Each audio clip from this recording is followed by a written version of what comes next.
Una tierra de contrastes, una tierra de bellezas singulares, una tierra para ser vivida y disfrutada.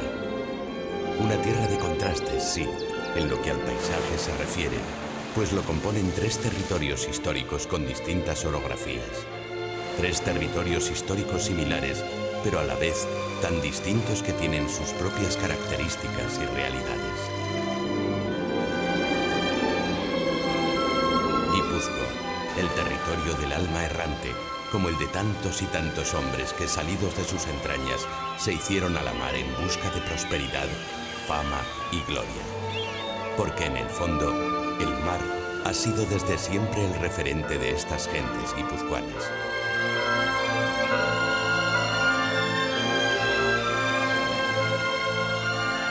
Grandes joyas de la naturaleza y grandes obras de los hombres que, a veces por amor a Dios, a veces por amor a ellos mismos, levantaron iglesias, basílicas, palacios, y que supieron en esta tierra construir alrededor de una bahía, la de la Concha, una ciudad que no solo es mágica por su belleza, sino por su simbiosis con el mar que la abraza y acaricia. Sería un donostiarra, Eduardo Chillida, quien mejor supo plasmar esa realidad en su obra El peine del viento, una escultura que se ha convertido, sin quererlo, en el icono del arte vasco del siglo XX. Y el interior de Guipúzcoa no desmerece a su costa.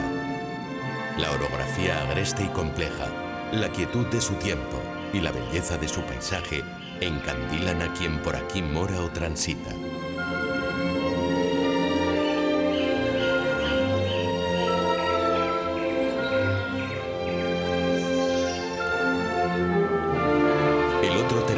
Histórico costero es Vizcaya, un territorio que se lanzó a la conquista de lo imposible, pues fue capaz de cambiar su aspecto, su cara, su realidad en las zonas urbanas que, fruto de la desindustrialización, quedaron desoladas.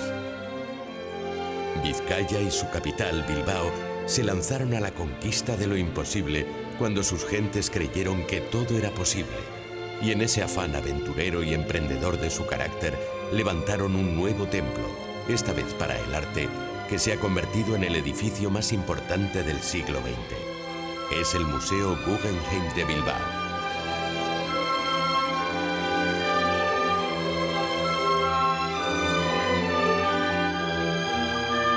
Pero antes de que el titanio brillara con luz propia, muchos pueblos de la costa y del interior de Vizcaya brillaron desde su enclave y desde su historia. Un ilustre escritor, pensador, humanista, hijo de esta tierra, bilbaíno para más señas, Miguel de Unamuno, escribió del pueblo vasco. Vivió en sus montañas de robles, hayas, olmos, fresnos y nogales, tapizadas de helecho, argoma y brezo, oyendo bramar al océano que contra ellas rompe y viendo sonreír al sol tras de la lluvia terca y lenta entre jirones de nubes. Las montañas verdes y el encrespado Cantábrico son los que nos han hecho.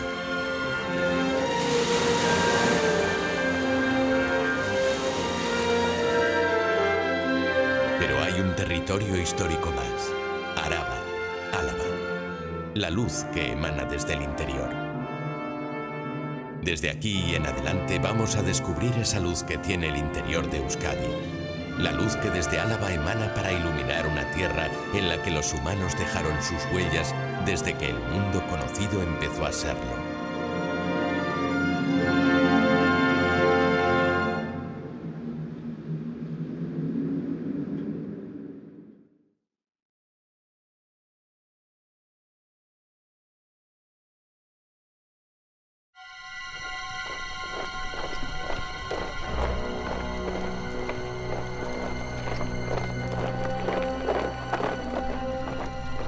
En octubre de 1807, las tropas napoleónicas procedentes de Francia entraban pacíficamente en territorio alavés en dirección a Portugal. Pese al apoyo de algunas élites afrancesadas locales, muy pronto el encuentro con el Imperio francés devino en una guerra abierta en toda la península.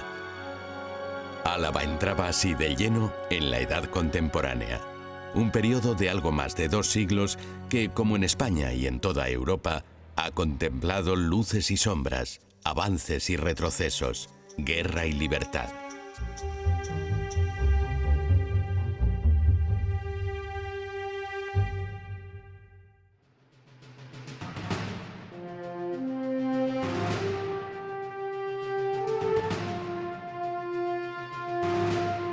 La invasión napoleónica y la guerra de la independencia han dejado honda huella en el patrimonio alavés y en su historia, y, cómo no, en sus personajes.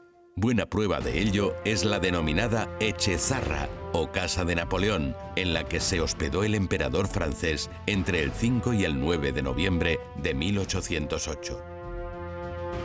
Pero lo importante no es que el emperador visitara la ciudad, que lo es, sino la razón por la que lo hizo. Y es que tras las abdicaciones de Bayona, en las que los monarcas Carlos IV y Fernando VII renunciaron a la corona española, Bonaparte nombró rey a su hermano José.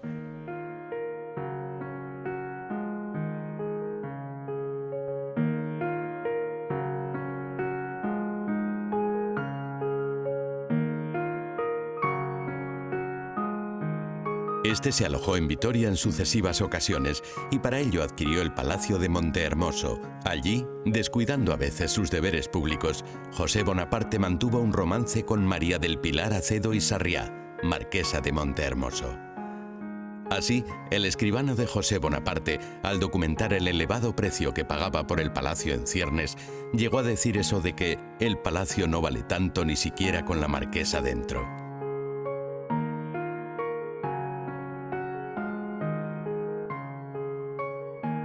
Sea verdad o no, lo que sí es cierto es que es una de las historias más conocidas de este hermoso palacio. Pero muchos ilustres personajes, como Carlos V, Felipe II, Gaspar de Jovellanos o Guillermo de Humboldt, se han hospedado en Montehermoso a lo largo de la historia. Hoy, el palacio acoge un centro de cultura y arte contemporáneo.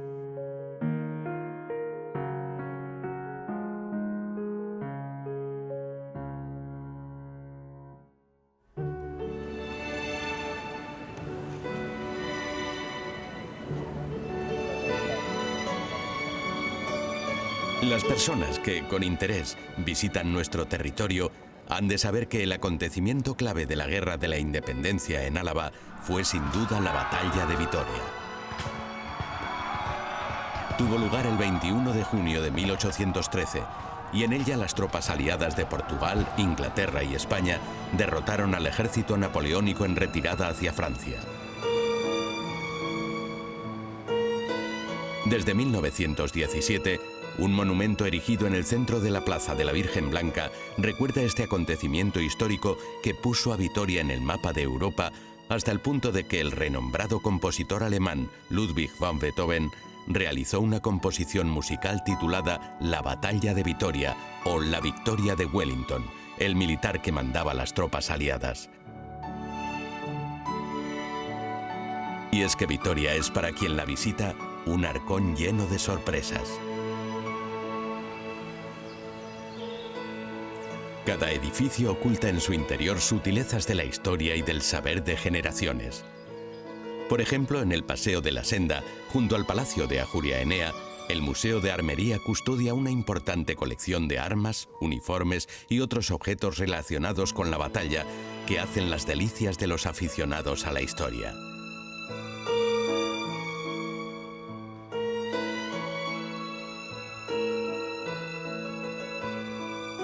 El museo alberga también armas de otras épocas históricas, o el revólver con el que fue asesinado en Mondragón en 1897 el presidente del gobierno español Antonio Cánovas del Castillo.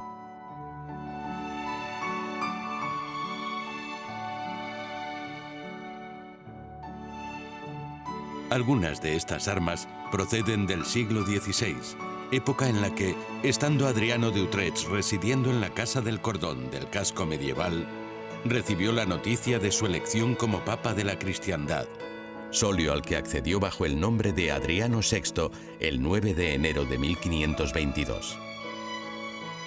Un papa que, viajeros y viajeras han de saber, era holandés y fue el último papa no italiano hasta la proclamación del pontífice Juan Pablo II en 1978, 5 siglos después. Por cierto, un papa que aterrizó en el aeropuerto de Foronda el 6 de noviembre de 1982, día en que visitó el santuario de Loyola.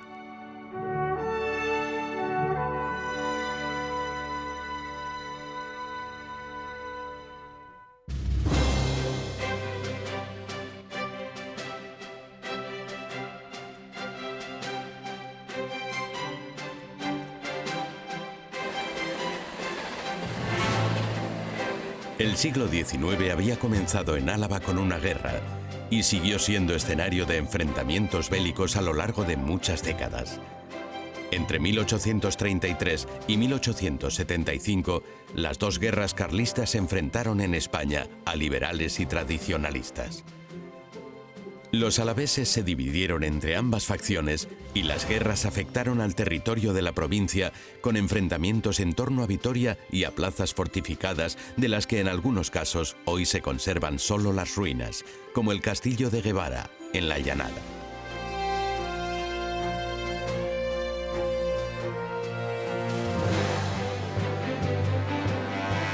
Aunque cada uno los interpretaba de manera distinta, carlistas y liberales alaveses defendían los fueros en una época en la que las instituciones particulares de la provincia, codificadas en el siglo XV, pugnaban por adaptarse al Estado liberal español que entonces se estaba construyendo.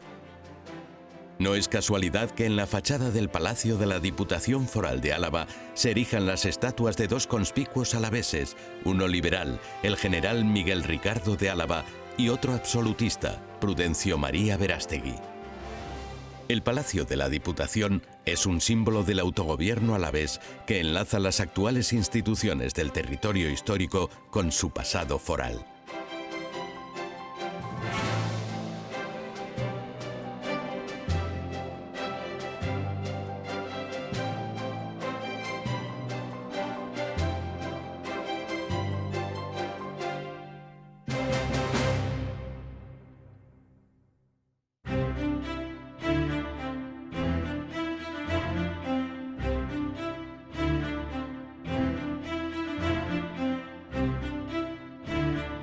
El tránsito del siglo XIX al XX fue una época más sosegada que la anterior. Muy lentamente, puesto que el desarrollo industrial en Álava no se aceleró hasta la segunda mitad del siglo XX, comenzaron a aparecer algunas fábricas. La metalúrgica de Ajuria y Urigoitia en Araya o la compañía de asfaltos de Maeztu en Atauri siguen conservando vestigios de un pasado que dinamizó la vida de las respectivas comarcas. Pero si hay una industria que quienes se acerquen a Vitoria conocen, es sin duda aquella que, nacida por esos tiempos, ha hecho de los naipes su seña de identidad. En Vitoria, un impresor fundó en 1870 una empresa de artes gráficas especializada en la fabricación de barajas.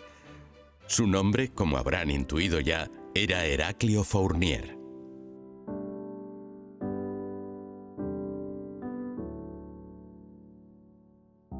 La fábrica de naipes que lleva su nombre fue cambiando de ubicación, siempre en Vitoria, hasta hoy, que se ha trasladado al municipio alavés de Legutio, no muy lejos de la ciudad.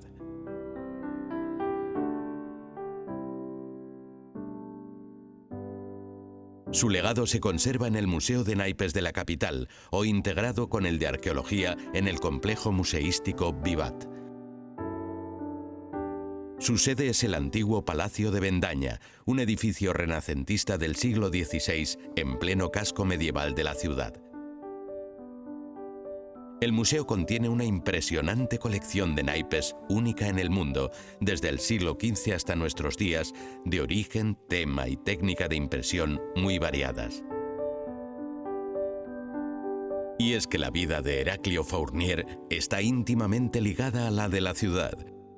Y se puede decir que uno de los mejores embajadores de Vitoria es ni más ni menos el as de oros de los naipes de Fournier, que aunque ha cambiado de diseño a lo largo de los años, siempre ha llevado el nombre de la ciudad donde son fabricados en él, Vitoria.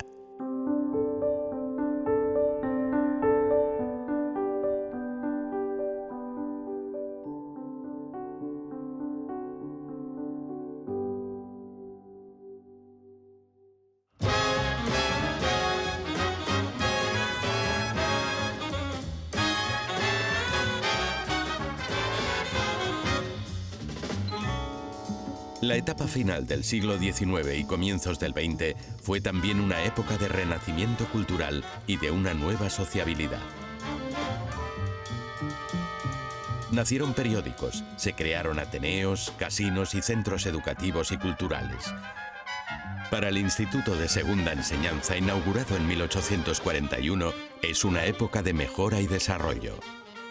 El edificio, que fue su sede, alberga hoy el Parlamento Vasco junto al Parque de la Florida, un espacio procedente también del siglo XIX y un pulmón verde en pleno centro de la ciudad. En él, un monumento al trompetista y compositor Wynton Marsalis recuerda al visitante la celebración anual del Festival de Jazz de Vitoria-Gasteiz. Y si la ciudad de Vitoria homenajea al célebre trompetista de Nueva Orleans con la escultura del artista alavés Coco Rico, Wynton Marsalis hizo lo propio con la ciudad al componer para ella la pieza musical Vitoria Suite, toda una declaración de afecto entre ambos.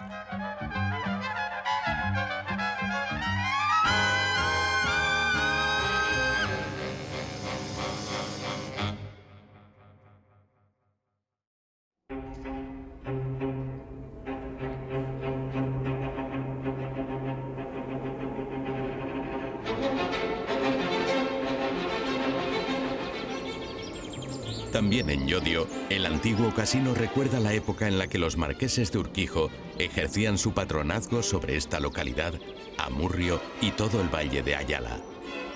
El casino, terminado en 1927 y obra del arquitecto Luis Landecho, forma una unidad con el estanque contiguo en el Parque de la Muza. La idea original de Landecho era que el casino se reflejara en el agua del estanque, logrando así un entorno grandioso, en torno al cual giraba la vida social del palacio. Y si quien visite estos sitios se ve con fuerzas para caminar y abrir el espíritu, la ascensión hasta la ermita de Santa Lucía, situada junto al monasterio de Santa María del Yermo, en un paraje de extraordinaria belleza, no le defraudará. Y si además adereza la visita con una copa de chacolí denominación de origen de Álava y su oferta enoturística, será difícil olvidarlo.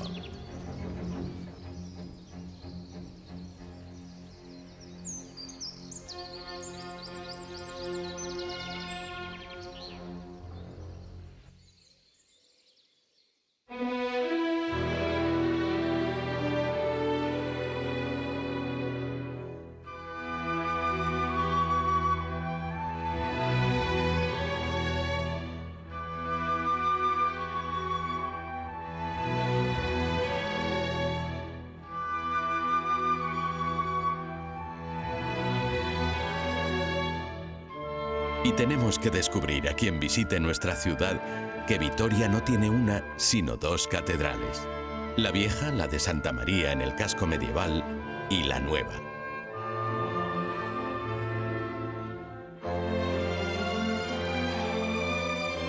En 1907 comenzaron las obras de la Catedral Nueva de Vitoria, de estilo neogótico, cuya construcción finalizó 60 años más tarde. En su girola se encuentra el Museo de Arte Sacro, incluyendo obras de El Greco, Rivera o Alonso Cano.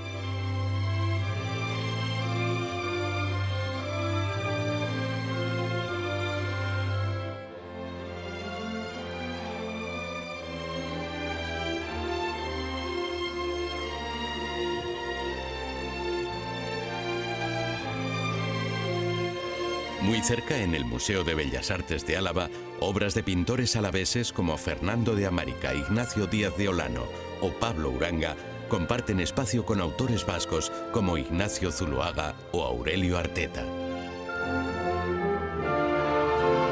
El museo está ubicado en el Palacio Augustín Zulueta.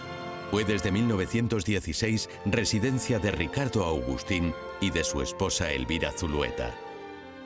Su padre, Julián Zulueta, llegó a convertirse en el más importante productor de azúcar de Cuba en el siglo XIX.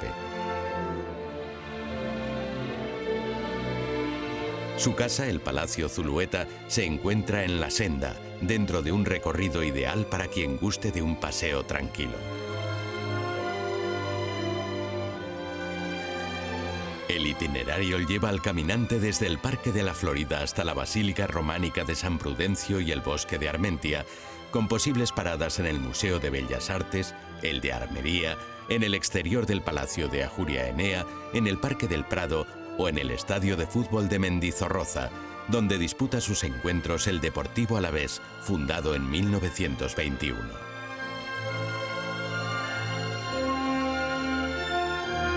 La oferta deportiva en Álava se completa con numerosas instalaciones en la capital y en las demás localidades. Pruebas de gran prestigio internacional como el triatlón de Vitoria-Gasteiz o el Baskonia de baloncesto, que juega sus partidos en el Fernando Buesa Arena.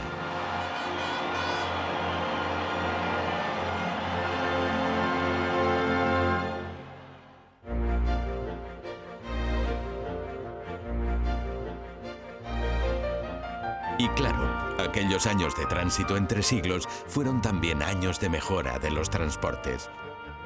Las carreteras, de cuya construcción se encargaba la Diputación Foral, el ferrocarril e incluso los primeros aeródromos, en Lacua y Salburua, de los que ha tomado el testigo el moderno aeropuerto de Foronda.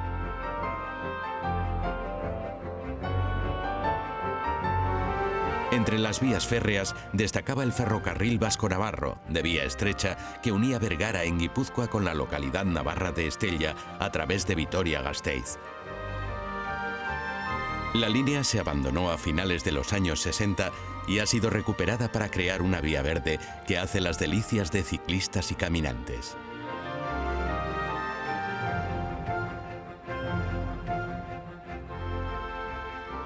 En Antoñana, en plena montaña alavesa, un centro de interpretación da a conocer la historia del vasco-navarro, las posibilidades de la comarca y las características de la Ruta Verde.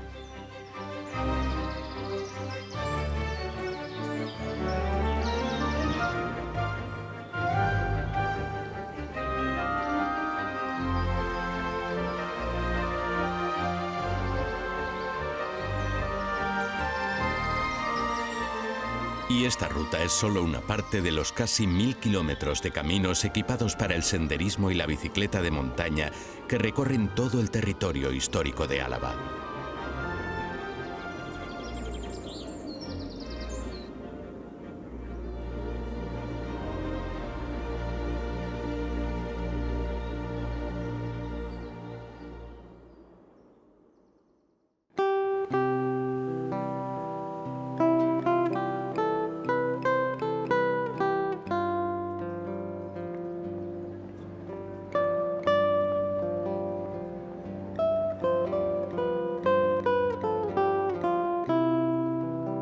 Toda esta historia la han hecho personas concretas, hombres y mujeres que no han pasado a la historia, pero que con su trabajo escondido han contribuido a construir la Álava que hoy conocemos. Además, un buen número de alaveses ilustres han llevado su nombre a los lugares más remotos del mundo. Escritores como Fermín Herrán, Ignacio Aldecoa, Ramiro de Maeztu o Ernestina de Champourzin, miembros estos dos últimos respectivamente de las generaciones del 98 y del 27. Políticos de muy diversas ideologías, como Pedro de Egaña, Ramón Ortiz de Zárate, Ricardo Becerro de Bengoa, Guillermo Elío, Francisco Javier Landaburu o Antonio Amat.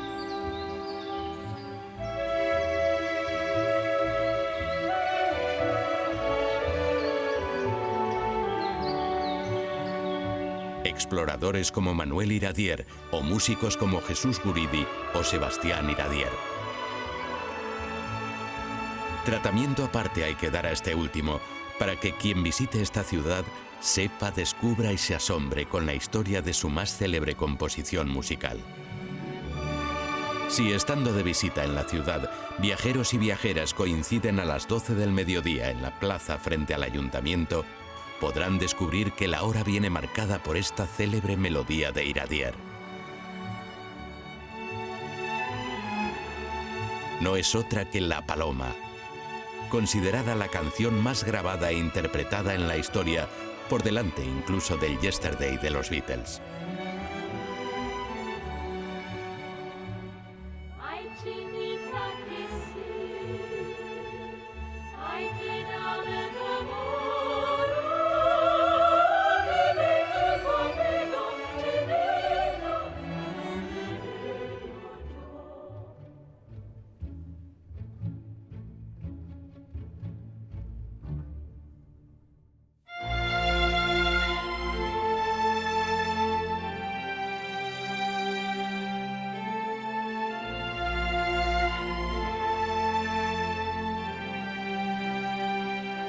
La Álava del siglo XXI es esa que a finales del XX toma carta de naturaleza jurídica con la llegada de la democracia a España y la implantación del régimen autonómico en el País Vasco. Así, Vitoria-Gasteiz se convierte en la capital de la comunidad autónoma vasca y depositaria de sus instituciones principales. Pero también instituciones culturales que conservan y promueven el patrimonio. La Fundación Sancho el Sabio, el principal centro de documentación de la cultura vasca, se encuentra también en Vitoria-Gasteiz y guarda muchos tesoros, incluyendo múltiples huellas de la historia y la actualidad del euskera.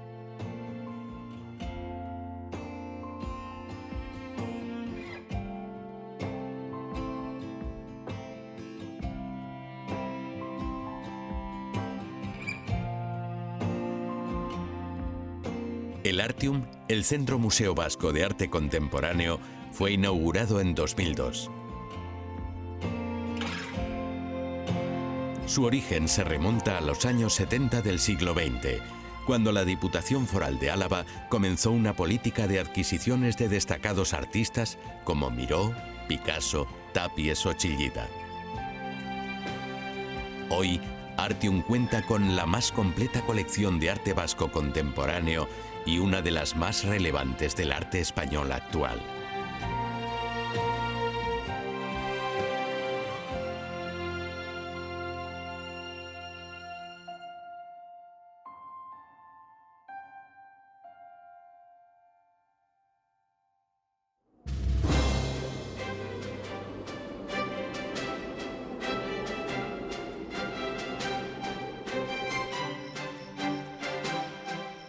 Pero si hay algo que la mayoría de los viajeros y viajeras que vienen a nuestro territorio buscan, es muy probablemente esas experiencias que tienen lugar en torno al vino. En Rioja Alavesa, tradición y modernidad se dan la mano en la nueva cultura del vino. Pueblos antiguos con edificios modernos, cepas viejas y vinos nuevos, cultura ancestral y marketing del siglo XXI. En La Bastida todavía se pueden visitar lagares rupestres, algunos de ellos de origen medieval. Se trata de estructuras excavadas en piedra sobre las que se pisaba o prensaba la uva, transformándola en mosto. Hoy, algunas técnicas primitivas han evolucionado, pero el cuidado con que se mima la uva hasta su transformación en vino sigue siendo el mismo.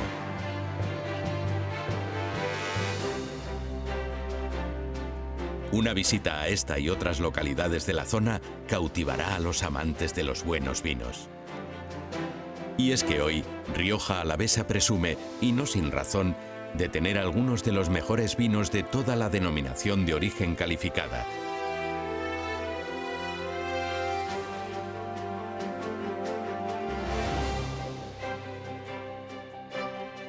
El importante desarrollo de la actividad enoturística en los últimos tiempos se ha ido consolidando con la creación de la Ruta del Vino de Rioja Alavesa.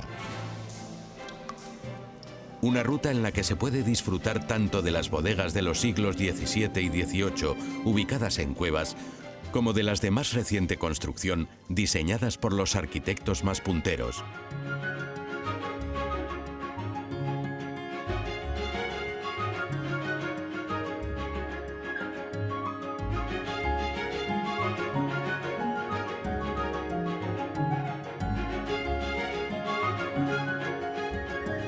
Visios de Santiago Calatrava, Marqués de Riscal de Frank Gehry o la primera de las bodegas que inauguró el concepto de arquitectura del vino, Campillo, en La Guardia. Una auténtica arquitectura del vino que ha creado escuela.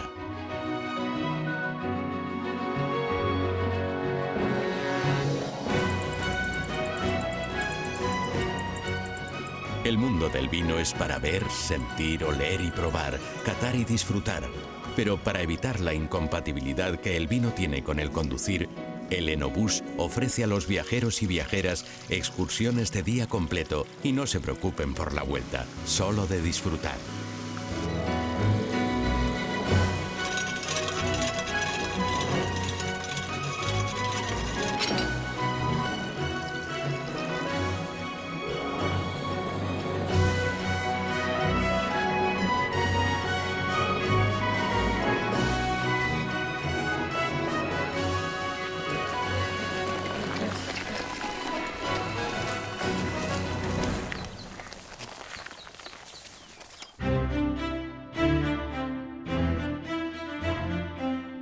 De disfrutar, por ejemplo, en el Centro Temático del Vino Villa Lucía de la Guardia, un auténtico museo del vino de La Rioja Alavesa.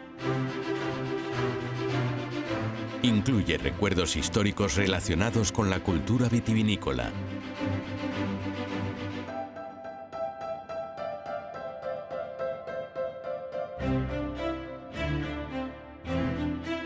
Esta ruta del vino de Rioja Alavesa invita a deleitarse con el valioso patrimonio histórico-artístico de la zona, con los bellos paisajes y con la excelente gastronomía.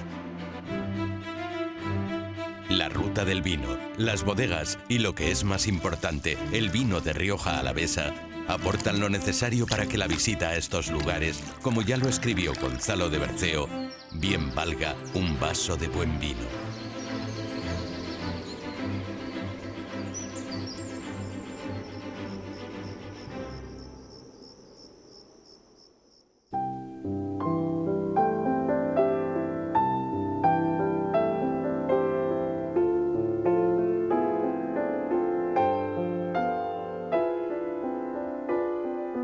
En las últimas décadas, Álava ha procurado integrar todo este crecimiento económico en un desarrollo sostenible que respete e interactúe con los espacios naturales del territorio histórico.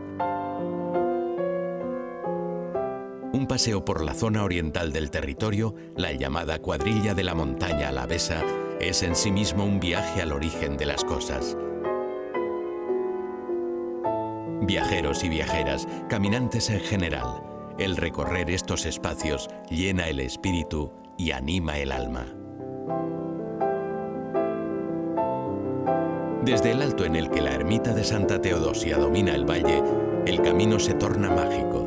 Ermitas, iglesias y pueblos con encanto, como San Vicente de Arana o Santa Cruz de Campezo, jalonan el camino.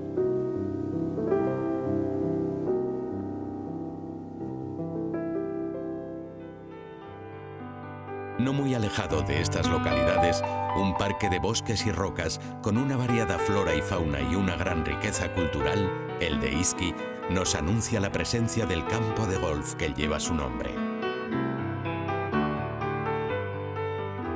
Inaugurado en 1994, ha sido calificado como el secreto mejor guardado de la montaña alavesa. Cuenta con 18 hoyos para un recorrido de 7 kilómetros en un terreno de 98 hectáreas. Fue diseñado por Severiano Ballesteros, respetando el entorno medioambiental, lo que hace del golf en Izqui una experiencia inolvidable con la Sierra de Cantabria al fondo, donde el león dormido es uno de los mayores atractivos.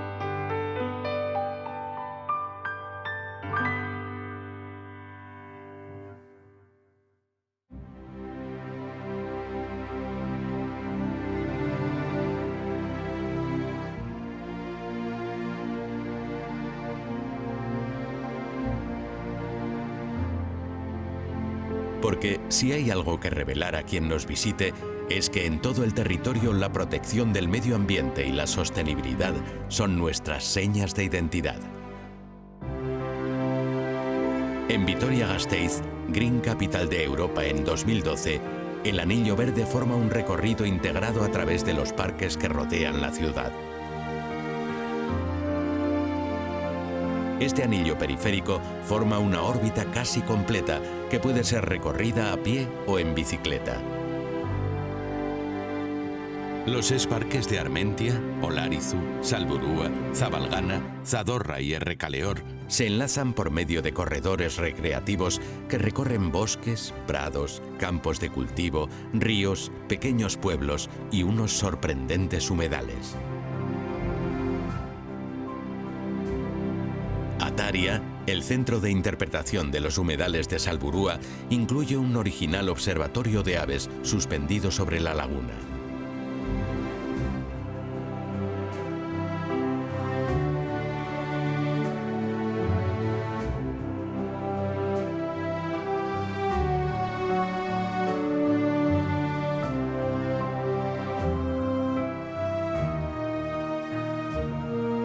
Salburua forma parte de la red europea Natura 2000 y es el hogar de muchas especies vegetales y animales, algunas de ellas en grave peligro de extinción, como el visón europeo.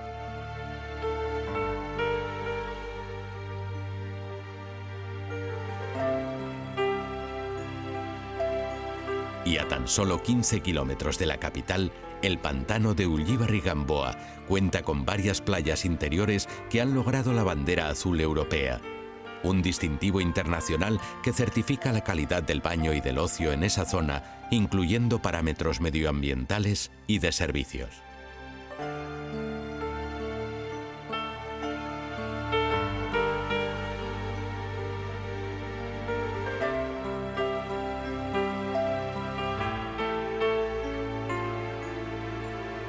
Se trata de los parques de Garayo y Landa, situados a ambos lados del pantano, cuyo perímetro puede recorrerse por completo en bicicleta a través de una vía equipada que suma 45 kilómetros. Un agradable entorno natural de campas, colinas y bosquecillos al borde de las aguas se completa con un cuidado equipamiento de uso público ideal para el esparcimiento. Es un área adecuada para todo tipo de actividades al aire libre, incluyendo pesca, vuelo de cometas y piragüismo. En una de las colas del pantano se encuentra el Parque Ornitológico de Mendixur, que permite observar multitud de aves acuáticas en su hábitat natural.